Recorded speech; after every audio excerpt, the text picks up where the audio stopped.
जो भी प्रतिबंध दिए जाते हैं उन प्रतिबंधों के आधार पर हमने सबसे पहले युगपत समीकरण बना लेना है और युगपत समीकरण बनाने के पश्चात विलोपन विधि या प्रतिस्थापन विधि का प्रयोग करते हुए दोनों समीकरणों को हल कर देना है। चर का मान आपको जब मिल जाता है तो उसे दूसरे समीकरण में या किसी समीकरण में प्रतिस्थापित करके इस प्रकार से दूसरे चर का मान निकाल लेते हैं। दक्षता अभ्यास 7 के प्रश्न 11 पर बात करते हैं, जिसमें कह रहा है कि यदि पिता की आयु में पुत्र की आयु का 2 गुना जोड़ा जाए तो योगफल 70 होता है और यदि पुत्र की आयु में पिता की आयु का 2 गुना जोड़ा जाए तो योगफल 95 होता है।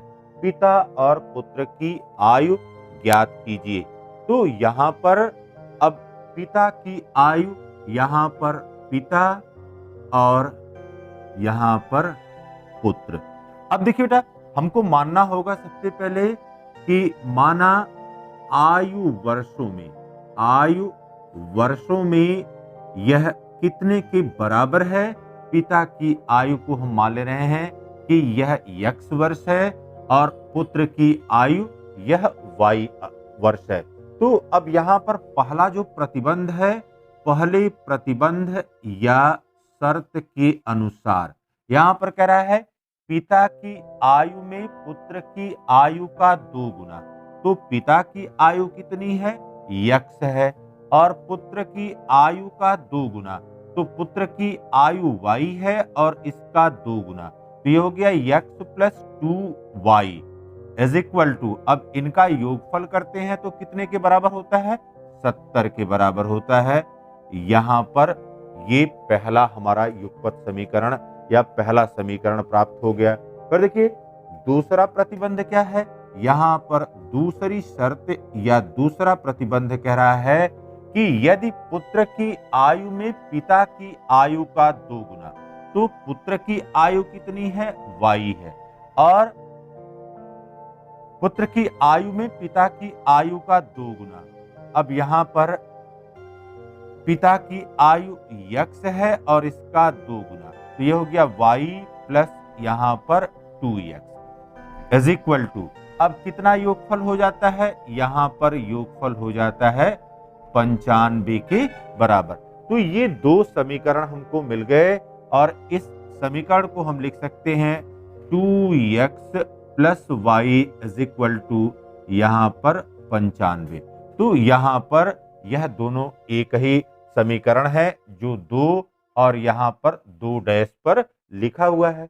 अब देखिए यहाँ पर चर x है और इसका गुणांक 1 है, यहाँ पर चर x है और इसका गुणांक 2 है। तो सबसे पहले क्या करेंगे, यहाँ पर समीकरण 1 में 2 से गुणा करके लिखने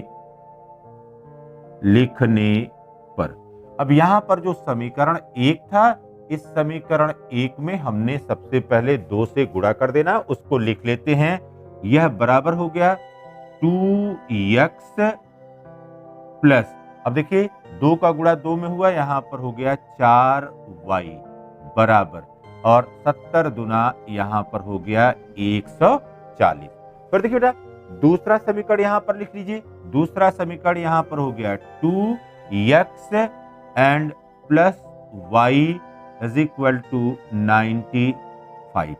अब क्या करें, आपको बताया हुआ है कि अगर दोनों के गुणांक बराबर हो गए और चिन्ह भी समान है तो यहाँ पर घटाने की प्रक्रिया होगी, सब्सट्रैक्शन, घटाने पर।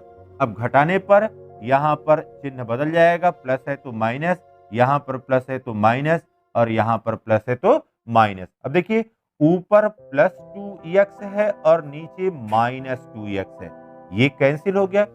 ऊपर प्लस 4y है, नीचे माइनस y है, तो यहाँ से कितना आ गया, यहाँ से आ गया 3y, 4y minus y is equal to 3y।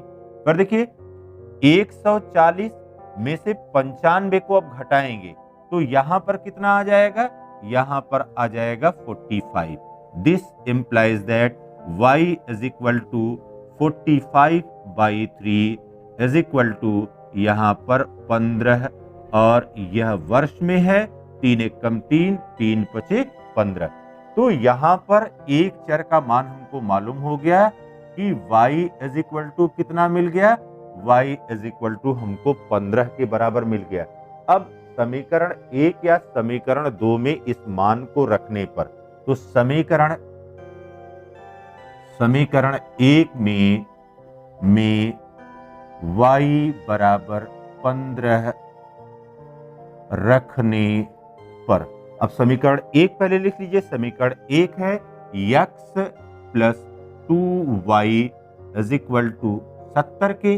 अब यहां पर x प्लस 2 गुणे और y बराबर 15, यह बराबर हो गया 70 के।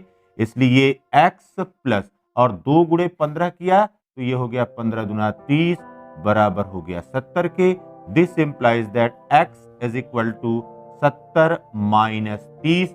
इस 30 को बाएं से दाईं ओर जो है प्रतिस्थापित कर दिया।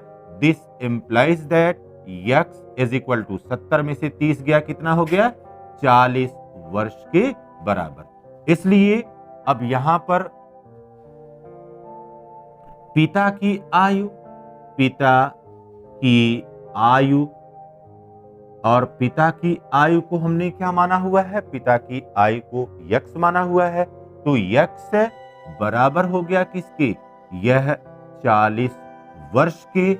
और पुत्र की आयु यह कितने के बराबर है, y के बराबर है। और यह क्या आ गया, यह 15 वर्ष के बराबर हो गया। तो पिता की उम्र यहां पर 40 वर्ष और पुत्र की आयु यहां पर 15 वर्ष के बराबर मिल रही है।